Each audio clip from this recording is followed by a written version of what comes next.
बिहार कलाल इराकी मिल्लत committee द्वारा हिंदुस्तानी अवाम मोर्चा के युवा एवं चर्चित नेता चुन्नू शर्मा का स्वागत किया गया। इस अवसर पर कमेटी द्वारा चुन्नू शर्मा को अंग वस्त्र देकर सम्मानित किया गया एवं कमेटी के सदस्यों ने अपनी मांगों के लिए चुन्नू शर्मा को कदम से कदम मिलाकर चलने की गुजारिश की गई, जिसमें प्रमुख मांग थी कि कलाल बिरादरी को जनगणना के समय बनिया समाज में जगह दी गई थी, जिससे अपने बिरादरी की पहचान समाप्त न हो, इसके लिए संघर्ष करने की बात कही गई। इस मौके पर चुन्नू शर्मा ने बिहार कलाल इराकी मिल्लत कमेटी को आश्वासन दिया और कहा कि ये जो हुआ है बिल्कुल गलत हुआ है और इसके लिए हिंदुस्तानी अवाम मोर्चा के नेता, केंद्र सरकार के मंत्री जीतन राम मांझी, बिहार सरकार के मंत्री संतोष कुमार सुमन से चर्चा कर इसके लिए ठोस कदम उठाए जाएंगे।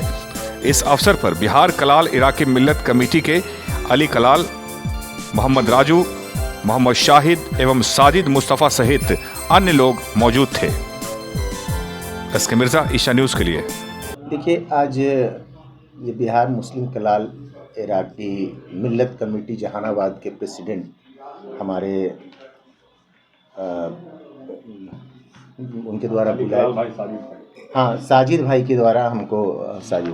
साजिद मुस्तफ़ा जी के द्वारा हमको 2 दिन पहले कांटेक्ट किया गया और उनका इच्छा था कि हम यहाँ पे आएँ और ये जो कमेटी काम कर रही है लोगों के डेवलपमेंट के लिए या फिर जो संघर्ष कर रही है जो बेसिक चीज़ के लिए, उसको लेकर हम लोग को बुलाया गया था। और आज हम आए और आते ही बड़ी प्रसन्नता हुई कि करीब 25-30 के संख्या में बच्चे पढ़ाई कर रहे थे और बताया गया कि जबकि आज छुट्टी का दिन था, स्पेशल क्लास चलाया जा रहा था और हमने देखा कि यहाँ पे कंप्यूटर क्लासेस भी है और बहुत बेहतर। देखिए, सबसे बेहतर शिक्षा के क्षेत्र में अगर कोई भी संगठन काम करती है तो हम समझते हैं उससे बेहतर कुछ भी नहीं हो सकता है। लाइब्रेरी भी हमने देखा है, कुछ ज़रूरत भी यहाँ पे है, उसकी भी बात की गई। लेकिन इसी बातचीत के दौरान में एक बहुत ही अहम विषय जो है हमने देखा कि हमारे ये कलाल समाज के लोगों का इनके पहचान पे एक प्रश्न चिन्ह जैसा हम जो महसूस कर रहे हैं, जिस तरह का समस्या बताया गया और जो देख रहे हैं, तो मेरा ये व्यक्तिगत राय है कि इनके पहचान पे थोड़ा प्रश्न चिन्ह तो हमको दिख रहा है। देखिए, ये बिहार में जातिगत जनगणना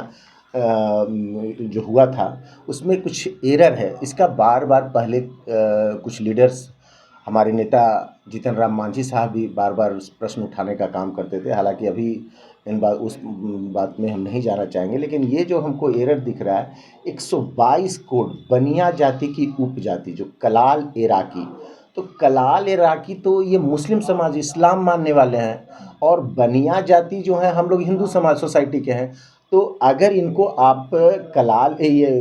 बनिया जाति में उपजाति में आप इनको डाल दिए तो यानी जो सरकार का डेटा है इसके हिसाब से ये हिंदू हो गए, जो हमको समझ में आ रहा है। तो ये बहुत बड़ी मिस्टेक है। इस पर हमको ये अफसोस है कि अब तक कोई बड़ा आवाज़ नहीं बताया गया है पहचान, और इन लोगों ने अपने स्तर से प्रयास भी किया है और इनको उम्मीद है शायद मेरे बारे में जानने जब इनको जानकारी मिली, इनको लगा कि ये मेरी लड़ाई लड़ सकते हैं और हम वादा करते हैं आज कमेटी के सभी सदस्य से कि इस लड़ाई को लड़ना छोड़िए नहीं, ये एरर है, ये हम समझते हैं एरर है और इसके लिए संबंधित सेक्रेटरी से बहुत जल्द हम लोग देखते हैं कैसे मिलेंगे और इसकी जानकारी हम अपने नेता आदरणीय श्री जीतन राम मांझी साहब, हम अपने पार्टी के राष्ट्रीय अध्यक्ष आदरणीय संतोष कुमार सुमन सर को भी इसकी तत्काल जानकारी हम देने का निर्णय लिया है और हम बहुत जल्द इस कमेटी के जो ये मुख्य इसको जो ये मुश्किल जो इनको झेलना पड़ रहा है, हम उम्मीद जता रहे हैं, हम वादा करते हैं आप लोग के माध्यम से जरूर न जरूर इसका कोई ना कोई इस समस्या का भी समाधान निकलेगा। हम समझते हैं सरकार इस ओर जरूर ध्यान देगी, अगर गंभीरता से बताने वाला होगा तो बिल्कुल ये, क्योंकि जेन्युइन है ये, इसमें कुछ भी मतलब ऐसा नहीं है और सरकार का भी इरादा नेक है, इसमें भी हम मतलब ऐसा नहीं है कि ये एरर, इसको हम इसलिए बार बार कह रहे हैं, इस एरर को ठीक कर लिया जाएगा समय के साथ और बहुत जल्द हम उम्मीद है कि हम लोग सही जगह पे आए। बहुत सारे लोग आए, वादा किया था लेकिन अभी तक नहीं, मतलब किसी तरह का ये हुआ। देखिए, वादा पॉलिटिकल जो होता है, पॉलिटिक्स में वादा का ही ये है, इसके लिए इरादा की ज़रूरत होती है। हम बार बार कह रहे हैं कि वादा से तो ये इतना दिन हो गया, अभी आ रहे थे जहानाबाद के तो इस गली में आ रहे हैं तो पानी लग रहा है, जो कि अहम गली है, तो ये वादा है और इरादा कि इस समस्या का समाधान के लिए अपना स्टेप, हम ये नहीं जानते हैं सफल होंगे असफल होंगे, लेकिन हमको लगता है जब प्रयास पॉजिटिव प्रयास, सकारात्मक प्रयास किया जाएगा तो रिजल्ट भी आएगा। आज यहाँ पे अली लर्निंग सेंटर जो है कोचिंग सेंटर, इसमें हम लोगों ने